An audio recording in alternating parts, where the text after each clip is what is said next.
हाय, मैं मनोज शर्मा और आप मुझे देख रहे हैं ऑसम टीवी। जिस तरह के बंटी का कैरेक्टर है वो दोस्ती प्ले कर रहा है, वो एक सिमिलैरिटी है कि मैं दोस्तों की बहुत इज्जत करता हूँ और मेरे दोस्त मेरे बहुत क्लोज हैं कि मैं अपनी लाइफ में उनके लिए कुछ भी कर सकता हूँ, वो मेरे लिए कुछ भी कर सकते हैं। आमिर सर के साथ काम करना चाहूँगा, सलमान सर के साथ भी काम करना चाहूँगा, शाहरुख सर का मैं बहुत बड़ा फैन उनके साथ करना चाहूँगा। थिएटर के अंदर होता है कि ऑडियंस दूर होती है तो आपको परफॉर्म अलग ढंग से करना पड़ता है। फिल्मों के अंदर कैमरा और लेंस बहुत क्लोज होते हैं तो आपको अलग तरह से परफॉर्म करना पड़ता है। फर्स्ट ऑफ ऑल बहुत बहुत स्वागत है ऑसम टीवी में। Thank क्या you. कुछ कहना चाहेंगे अपने कैरेक्टर के रिलेटेड गन्स एंड गुलाब?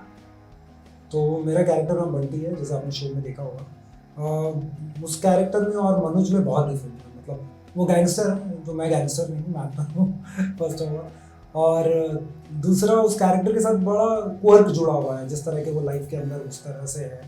और बॉन्डिंग विद फ्रेंड के साथ जो है वो एक कॉमन चीज़ है कि जो दोस्त के लिए कुछ भी करने के लिए रेडी है, वो शायद मनोज और उस कैरेक्टर के अंदर सिमिलैरिटी ये कहूँगा। लेकिन जिस तरह से बंटी का कैरेक्टर लिखा हुआ था, जब आपको मुझे प्रिपेयर करना था उस कैरेक्टर के लिए, तो वो थोड़ा सा डिफिकल्ट भी था क्योंकि 90s के टाइम में जाना था।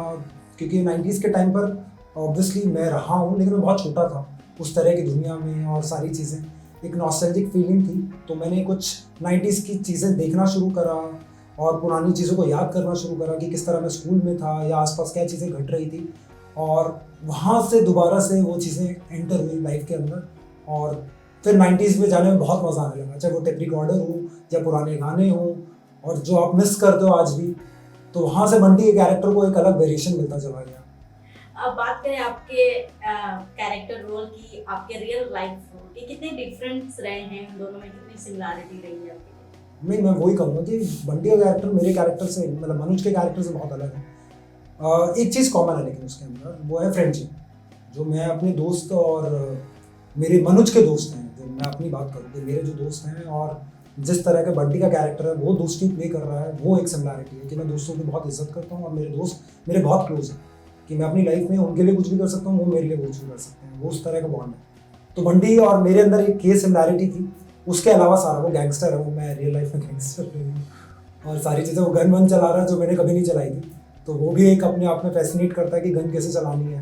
एक्शन डायरेक्टर आ रहे हैं और वो सारा आप एक्शन कर रहे हो, तो वो एक बड़ा मजेदार एक्सपीरियंस है। गन्स एंड गुलाब के एक्टर्स की बात करें तो बहुत ऐसे लेजेंडरी एक्टर्स देखने को मिले, सतीश कौशिक सर के, जो अब हमारे बीच नहीं है। सेकेंडली राजकुमार राव, जो आपके बेस्ट फ्रेंड है, सलमान थे। तो उन सबके बीच में आपकी बॉन्डिंग कैसी रही सेट पे?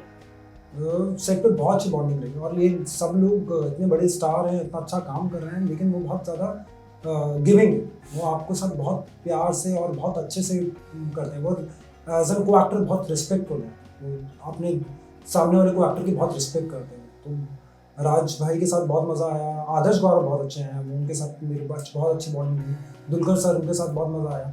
गुलशन देवैया, जिनका मैं बहुत अच्छा फैन, मैं बड़ा फ़ैन भी हूँ, उनके इतने सारे काम देखे, बात को तो नहीं होता, ये बहुत सारी फिल्में। तो उनके साथ बहुत मज़ा आया। हम लोगों ने काफ़ी शेयर करा एक दूसरे के साथ काम को लेकर कि किस तरह से हम प्रोजेक्ट को करना चाहिए या एक्टिंग को लेकर।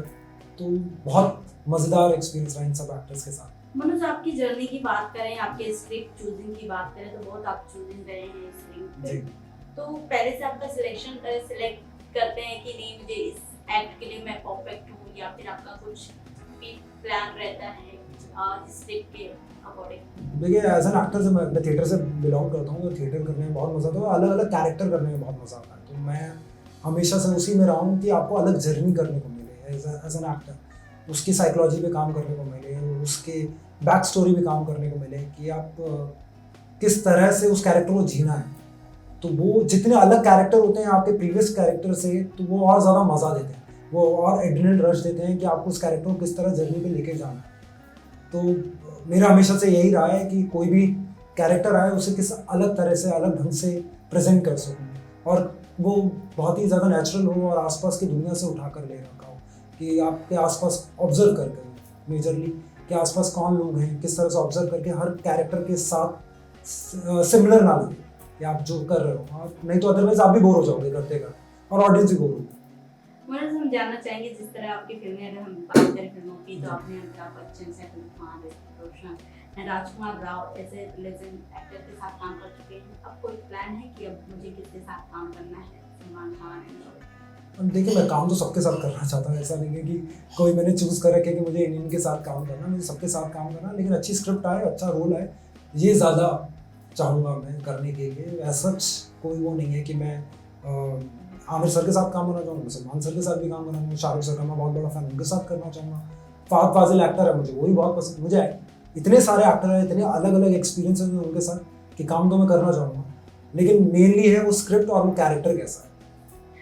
बात करें हम आपके जर्नी की, जो थिएटर से आपकी जर्नी स्टार्ट थिएटर से हुई, तो कितना डिफरेंट होता है बॉलीवुड एंड थिएटर के बीच में? थिएटर एक अलग मीडियम है, एक्टिंग उसमें भी होती है और फिल्मों के अंदर भी होती है, लेकिन थिएटर के अंदर होता है कि ऑडियंस दूर होती है, तो आपको परफॉर्म अलग ढंग से करना पड़ता है। फिल्मों के अंदर कैमरा और लेंस बहुत क्लोज होते हैं, तो आपको अलग तरह से परफॉर्म करना पड़ता है। लेकिन दोनों के अंदर यही है कि एक्टर को ऑनेस्ट होना पड़ता है, ऑनेस्टी बहुत इंपॉर्टेंट है, वो दिखती है।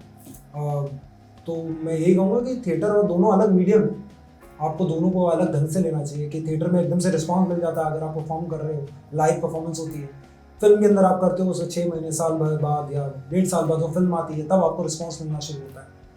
तो दोनों के अपने मज़े हैं।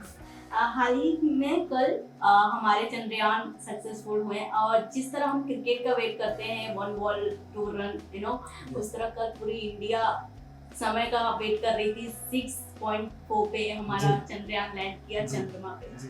तो कितना आपके लिए एक्साइटेड मोमेंट और इंडियन प्राउड मोमेंट था?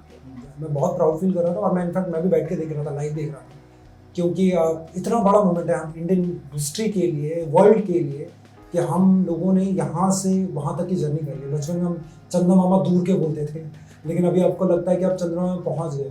और हमेशा पहले बात होती है कि चाँद पे जाना कितना दूर है, कैसे होगा, लेकिन हमारे साइंटिस्ट ने वो प्रूव कर दिया। तो बहुत प्राउड मोमेंट है हर इंडियन के लिए, और इनफैक्ट पूरे वर्ल्ड के लिए, कि हमारे लिए और आगे की चीज़ें खुलेंगी उससे। नेक्स्ट मंथ गणेश महोत्सव आ रहा है, तो किस तरह आप सेलिब्रेशन के प्रिपरेशन स्टार्ट कर रहे हैं? गणेश महोत्सव आ रहा है, और मैं उसके सबसे पहले तो आप सबको मुबारकबाद देना चाहूँगा। और मैं गणपति जी का हमेशा से बहुत बड़ा भक्त रहा हूँ, और हर बार गणपति को सेलिब्रेट करता हूँ। और अलग अलग दोस्त रखते हैं, गणपति मेरे भाई रखते हैं, तो मैं उनके यहाँ जाता हूँ और सेलिब्रेट करता हूँ। Thank you so thank you so much. पहले बात होती है कि चाँद पे जाना कितना दूर है, कैसे होगा, लेकिन हमारे साइंटिस्ट ने वो प्रूव कर दिया। तो बहुत प्राउड मोमेंट है हर इंडियन के लिए, और इनफैक्ट पूरे वर्ल्ड के लिए, कि हमारे लिए और आगे की चीज़ें खुलेंगी उससे।